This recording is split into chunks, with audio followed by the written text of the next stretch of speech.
Não, tô lembrando aqui que eu não contei a história, pô. Do prato? Da que história? Não, né? Do prato, pô. Onde que eu tava? Eu tava contando que... Que Da tu é doença, ufólogo. pô. Eu não contei da Ah, doença. é verdade, tá. Do pânico. Da onde que saiu a doença? Eu já dava aula. Então, das 7 da manhã até meio-dia. Mais a stream. Então, às vezes eu ia virado. Quando dava meio-dia, eu tinha que dormir. E aí, qual que é o problema de dormir? Dona Loló, Jurandir, programa policial torando na sala, uma barulheira, quarto quente, sem estar escuro. Toda hora eu acordava. Que merda. Como é que acorda? Não era assim, não? E Não aí... sei, ué.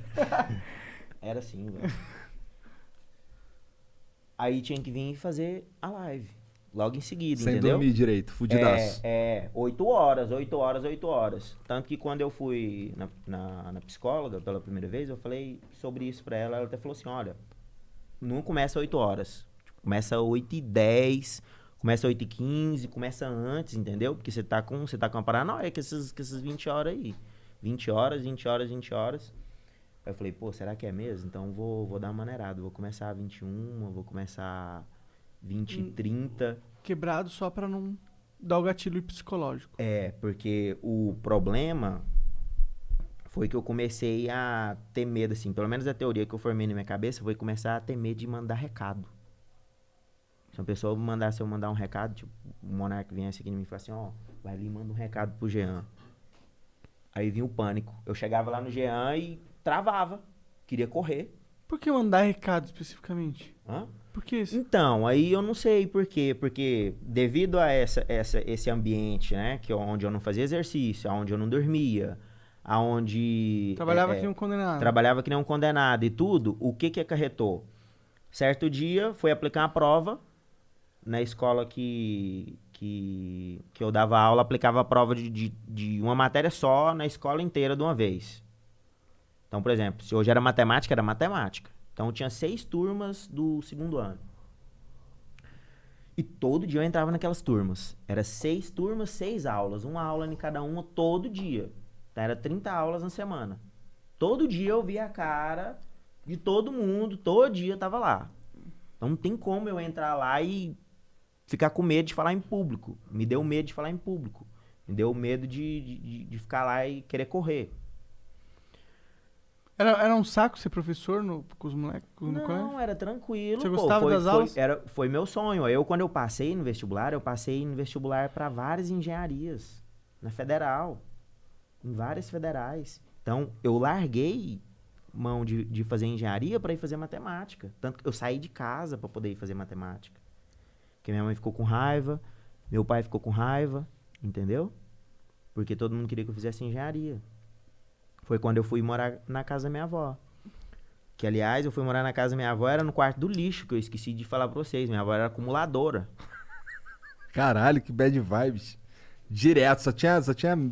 Não era bem iluminado, era um lixo. Tinha a Dona Loló vendo... Como é que é? Não, Chumbo nessa grosso. época eu já tinha limpado já. Nessa época eu já tinha limpado o quarto. Mas na época Ela que eu fui deixou morar brigando com o ela... Jurandir. Quem é acumulador não deixa mexer. Não, ela não deixou. Ela foi ficando fraca da cabeça. Entendi. Ela foi ficando fraca da cabeça. Tanto que eu até reformei a casa dela, depois que eu comecei a ganhar dinheiro, entendeu? A casa dela caiu os pedaços. Eu reformei a casa Ela tá dela viva ainda? todinha. Tá viva. Ah, legal. O Jurandir que morreu recentemente. Meus pêsames. Mas aí... ela agora, ela fica... Tá com a cabeça meio fraca, né? Ela fica falando, perguntando, cadê ele? Cadê o Jurandir? Aí você vai explicar que morreu, ela vem e chora. Caralho. Melhor falar Ela outra tá com coisa, Alzheimer? então, né? Fica parecendo que tá com Alzheimer. Talvez Mas sim, a gente esteja. já levou pra fazer os exames. Não tá? Fala que não é nada, entendeu? Que não tem nada. Mas aí é estranho, né? É estranho, caralho. porque parece Alzheimer. Né? É estranho. Aí, voltando na história da escola. Só prova de matemática. 6 turmas. Eu não dou conta de ficar em 6 turmas, óbvio. Então, o professor daquele horário ficava naquela turma. Tá. Sabe-se lá Deus o que aconteceu com a minha prova, porque eu entreguei bonitinha, tava bonitinha a prova. Uma questão, tinha lá, sei lá, 2 elevado a 3. E muito provavelmente na hora de colocar no Word, de passar para um computador para o outro, era uma versão diferente, desconfigurou o negócio tudo. A coordenadora não olhou, imprimiu o negócio tudo, liberou para todo mundo. Começa a prova, um levanta a mão. Ó, essa questão aqui tá assim, sem assado. Eu falo, caramba, velho, vou ter que passar em todas as salas e vou ter que anular a questão. Peguei a prova, fui passar, né? Passei na primeira turma. Ó, gente, seguinte, aconteceu tal e tal coisa nessa questão aqui e tal, blá, blá, blá. Aí fui pra outra sala, pra terceira sala. Que assim, né, na verdade seria a segunda, né? Porque a minha eu já tinha falado, fui pra uma primeira, saí da minha, fui pra uma primeira, cheguei, pedi licença pro professor e tudo, entrei. Cheguei nessa próxima sala, pedi licença pra professora, entrei, porque geralmente a gente não fica 2 professores dentro de uma sala, é um só. E tal, comecei a falar pros alunos, ó, tal questão tá errada, assim, assado. E os alunos, parecia que eles se remexiam assim, ó, sabe quando você tá com aquela vontade de cagar assim, e a conversa não para, e você, porra, tem que cagar, cara, nossa senhora, né? Já se tu quiser cagar, fica à vontade, só já aí. tá saindo ali, batendo na porta. Eu, geralmente, quando eu cago fora do vaso. Tem um meme aí do caga fora do vaso. Tudo bem, pode cagar, a gente tá acostumado a pegar a bosta do Ig. E aí, cara... Serginho tá, no caso. Não sei, né? Sem brincadeira Serginho nenhuma, pô. Parecia que os alunos, todo mundo ia levantar a mão. E eu falei assim, cara, eu não vou responder esse povo aqui, não. E começou a dar taquicardia. O medo mesmo de falar em público. Medo de falar em público, eu acho que todo mundo conhece, né? É uma das maiores fobias que tem, o medo de falar em público. Eu mesmo, antes de ser professor, eu tinha medo de falar em público. Começou a dar aquele medo, sabe? E começou a travar e minha voz não saía. Começou a não sair. Eu falei assim, pô, vou anotar a questão que é aqui no quadro, vou virar e vou sair fora. Porque os alunos, parecia que eles tinham virado zumbi, pô. Que ia todo mundo levantar assim e vinha pra cima de mim. Então tu tava realmente numa crise. Foi. Aí eu peguei, escrevi no quadro e saí correndo da sala. E o povo tava tudo com a mão assim, ó. Porque era a sala mais, assim, exigente que tinha, sabe? Que o pessoal tirava as melhores notas e tudo. Aí lá era no segundo andar, tinha umas grades assim que você encostava e olhava lá embaixo, né? Olhava o pátio assim da escola. Eu fui, encostei na grade e puxei o ar, né? E parecia que eu ia morrer, pô. Parecia que eu ia morrer. E aí eu olhei lá embaixo, assim, parecia que eu fui lá embaixo, assim, que eu fui no chão e voltei. Aí eu falei assim, gente, que é isso? Que é isso? Aí eu fui e comecei a respirar de novo, respirar. Falei assim, não é nada não.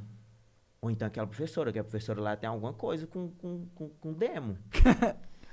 Fez uma macumba braba. Aí eu falei, pô, vou entrar na próxima sala. Se não acontecer nada, porque, pô, a culpa da professora que tava lá. Porque não tinha nada de diferente na sala, entendeu? A única coisa que tinha diferente era quem? Você. Era a questão que Não, eu entrava lá todo dia, Monark. Mas você tava diferente, você tava se sentindo diferente. Eu tava diferente, mas aí eu queria colocar a culpa em alguém. Sim. Quem tava lá responsável pela sala era culpado. Aí fui e entrei na sala. Entrei na sala e tal, comecei a falar, olha, pessoal, deve ter tido um erro e tarará. Falei, belezinha. Saí alegre, né? Falei, pô, tô curado. Tô curado, entrei na outra sala, falei e tal. Quando bateu o sinal, os professores, por incrível que pareça, é igual os meninos. Sai todo mundo correndo, né? Jogando as coisas dentro do armário, já entrando dentro do carro e indo embora. Eu entrei dentro da sala dos professores. Alguns professores já tinham pegado as provas e já tinham chegado lá primeiro. E eles são tudo no armário, né? Aí eu falei assim, gente, olha, aconteceu tal e tal coisa. Assim, assado, comigo. Cagaram. Cagaram. Passa um tempo, alguns dias, que eu tô entrando no banheiro dos professores assim, né? Tinha um banheiro só separado pros professores. A professora vem e me cata pelo braço assim. Eu falei assim, que isso, né? Ela falou assim, ó, vem aqui no canto aqui. Esse negócio aqui, esses professores aí, todo mundo toma remédio. Entendeu? Isso aí que você tem aí, isso aí é síndrome do pânico. Eu não quis falar pra você lá na hora, mas você tá com síndrome do pânico, isso aí. Caramba. Vai olhar isso lá. Eu falei assim, não é síndrome do pânico não, pô. Tinha alguma coisa lá naquele dia, lá naquela sala lá, porque não aconteceu de novo. Tô tranquilo. Passou, né? Chegou outro dia, a coordenadora chega na porta da minha sala. Ó, seguinte, professor tal faltou, aconteceu não sei o que lá com ele, eu preciso que você vá em outra turma e passe uma atividade lá para eles. Como já era o cronograma, né, da aula, eu tava fazendo atividade naquela turma, na outra turma ia fazer a mesma atividade. Falei, pô, então vou lá, vou passar atividade para eles. Cheguei lá, parei na porta, voltei, né, a coordenadora tava descendo o segundo andar, né, voltei, corri atrás dela, peguei no braço dela, quase chorando, cara, esse dia e ó que eu não sou de chorar, eu fiquei muitos anos na minha vida sem chorar. Nessa época mesmo, eu devia estar o quê? Há uns 5 ou mais anos sem chorar. Eu parei assim, igual um menino, sabe, fazendo pedido. Eu falei assim pra ela, vai lá na sala lá e dá o recado pra mim, tremendo, sabe? Ela olhou e falou assim pra mim, o que tá acontecendo? Eu falei, não, eu não dou conta de entrar lá na sala, não. Falou, não, mas o que tá acontecendo? Alguém lá falou alguma coisa pra você? Alguém fez alguma coisa? Eu falei, eu não sei porque eu não dou conta de ir lá dar o recado, não. Caralho, que doideira. Que doideira. Agora você imagina, eu voltar pra sala e sentar e ficar pensando, por que eu não dei conta de ir lá na outra sala? E aí você, nesse momento, realizou que você tava com o síndrome do pânico. Não, aí eu realizei que eu tinha que procurar ajuda, né? Que eu tinha que procurar ajuda. E aí tinha outros sintomas também, igual, por exemplo, colega ia na minha casa, na casa da minha avó, lá tinha um alpendre. Alpendre, assim, é um espaço que não serve pra nada e que fica na frente da casa. Que aí é como se a visita chegasse, sabe? Que ela entrasse. Alpendre? É, as casas na América geralmente tem isso. Que é aquele lugar onde fica um banquinho assim, umas flores. Ah, pode crer. É mais ou menos aquilo, o alpendre. Pode crer. É mais ou menos aquilo. Acabei de aprender uma nova palavra. Aquele trator, qual que era o nome do trator? Trator e alpendre. Esqueci qual que era o nome do... Patrola. E aí, cara, você abria a porta da casa e você via o cara que tava lá do lado de fora, porque o portão de grade e um portãozinho pequenininho. O colega meu chegou lá. E aí, podre? Tá. E aí? E eu do lugar mesmo, nem abri a porta, porque a porta era uma porta que tinha como você puxar só o vidro dela. Puxei só o vidro assim, falei, e aí? Ah, abre aí, pô! Não vou abrir não. Não vou abrir não. Não vou abrir não, mandei o cara embora. Mandei meu colega embora. Ah, por quê? Ué, Tava com vontade de morrer? Tava começando a... Não queria ver mais ninguém, não queria mais sair de casa. Aí foi quando eu pedi ajuda. Eu fui e falei, mãe, ó, a coisa tá assim, assim, assada, a gente precisa de procurar ajuda aí no psicólogo. Porque tá acontecendo as coisas aí que eu não sei o que tá acontecendo, não. E aí fui no médico. Aí fui no psicólogo, né? Hoje tu toma remédio? Não, na verdade eu nunca tomei remédio, entendeu? Porque aí, como eu tive esse choque, aí eu falei assim, pô, eu tenho que mudar o que eu tô fazendo aqui. Não dá pra ficar dormindo em 2 horários, porque às vezes eu pegava, dormia um pouquinho depois da live, 2, 3 horinhas, e de tarde eu dormia mais 2, 3 horinhas. Então é um sono picado, é um sono que toda hora você fica acordando, é um sono que toda hora tá uma gritaria, é um sono que não é um lugar claro, ou não é um lugar escuro. Entendeu? E aí eu falei, pô, agora eu vou voltar pra academia. Era uma época que eu tinha parado um pouco da academia. Entendi. Eu falei, pô, vou voltar pra academia, vou voltar a fazer exercício, porque aí eu vou conseguir dormir. Porque eu lembrei que quando eu fazia academia, eu dormia. Você dormia de bem? Eu dormia, porque você cansa, né? É, você claro, cansa. exercício é importante. Aí fui na psicóloga e no dia seguinte eu fui No dia seguinte, não. Foi no dia seguinte? Acho que foi no dia seguinte. Ou foi no mesmo dia ou uns 2 dias depois. Eu sei que eu fui na academia. Do que eu fui na academia, eu consegui dormir. Porque nessa crise que eu fui na psicóloga, eu tava sem dormir, acho que umas 48 horas. Ah, e tinha outro fator, droga. Que era café. Tomava muito café. Uma garrafa de café. Porra! Uma garrafa de café. Por isso que não dormia Então, também. das pessoas que eu já conversei sobre síndrome do pânico, que teve, todos contam mais ou menos a mesma história. É um quarto que não é escuro, é barulho, não dorme, não faz exercício, não come direito. Ainda tinha isso ainda. Na época eu não tava comendo direito, porque era assim, como eu chegava meio-dia, Às vezes a minha avó não tinha feito alguma comida ainda. E aí ela ia começar a fazer comida. Só que como eu tava bêbado de sono, eu deitava e desmaiava.